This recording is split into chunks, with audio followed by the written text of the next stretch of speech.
Hello everyone, it's Cassie. Welcome back for another video. Today we are going to be making a couple of interactive cards. I'll show you how to make one of them and then I'll just give you a bonus of the other.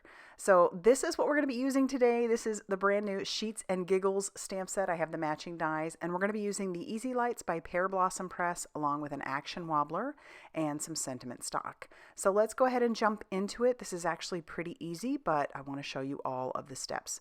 So I'm going to use the sentiment stock as my card panel.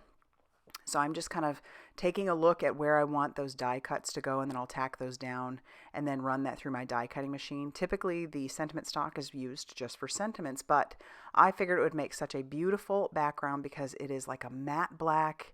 It is so pretty and it's so smooth. So you'll see as we go along and hopefully you feel the same. So I have a piece of vellum that measures the same as my sentiment stock, and I am going to grab the ghosts and match those up with the die cuts that I did.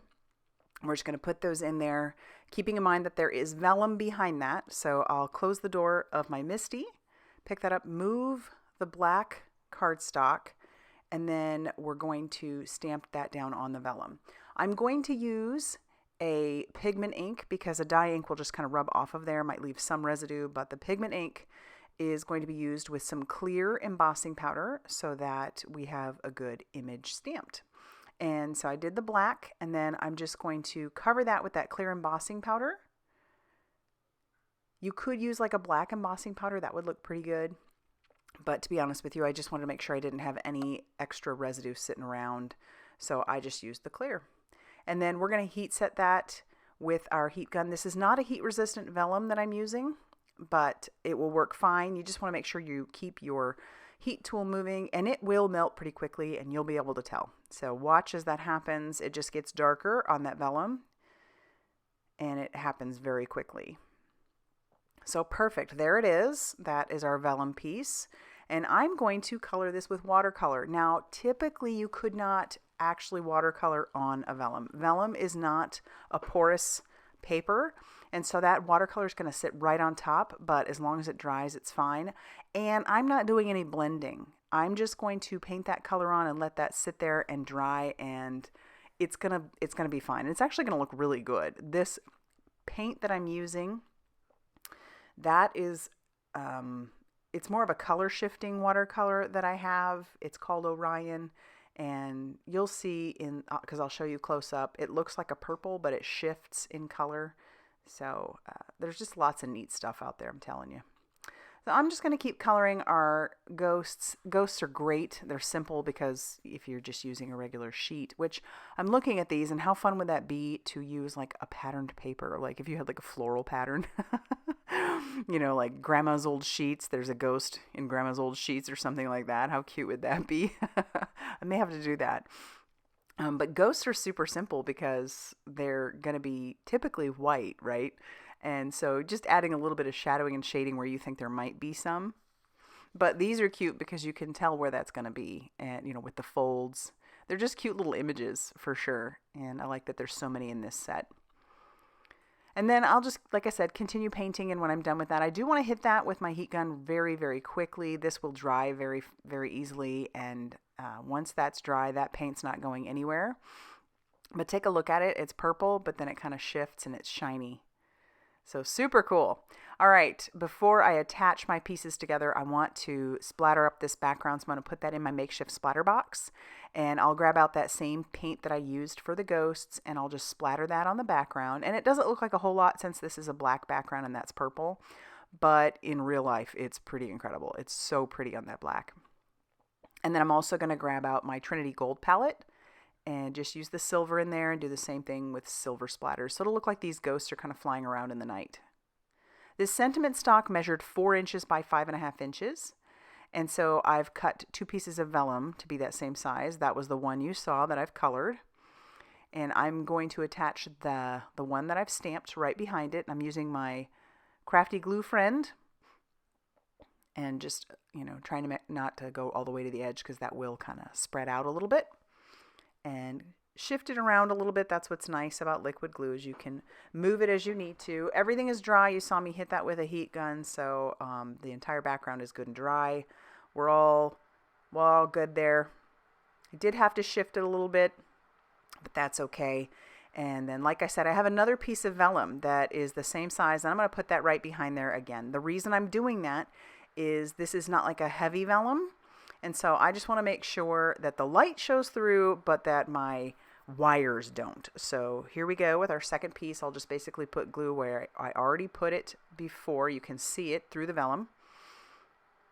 And then there goes this second piece. Now we're going to grab out that easy light. After everything is good and dry, we'll grab out our easy light, and I'll take out my pack. You can see I've already used one of them, and you just break those apart, get your piece, and then you grab your battery. So these are exactly what they say. If you've watched me do these before, this is no surprise. If this is your first time, I have a whole, I've done so many of these. I've done so many of these. All right, put the battery in just how it says, plus side to plus side, and just make sure everything's working fine, and there you go. And I'm going to play around, just kind of see where I want that light to be for the ghost. I wasn't sure if I wanted it towards the center or if I wanted it behind his eyes, but I'm just going to play around, and you can see how well that light shows through. It's great.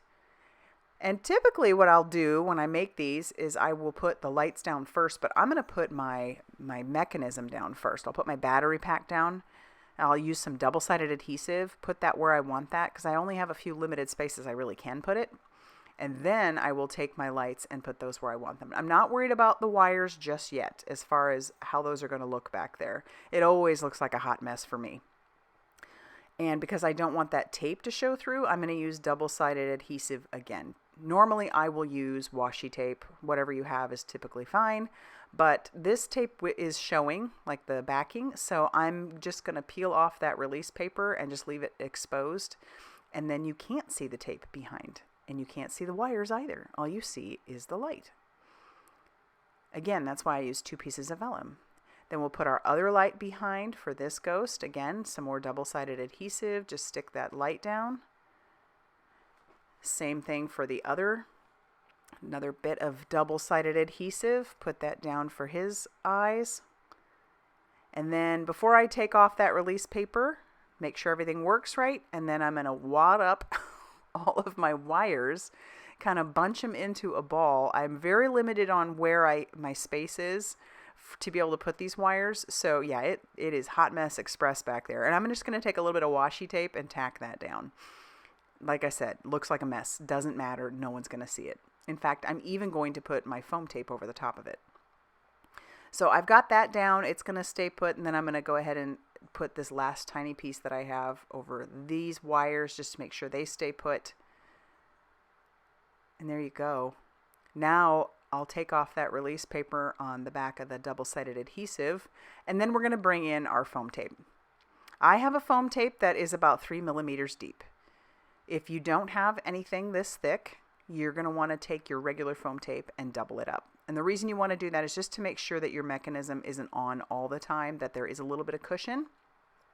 So I'm going to take this stuff and I'm going to wind it all the way around, and then I'm going to put it in between areas. I just want to make sure that it's not going to collapse in on itself. So just anywhere where there's wires.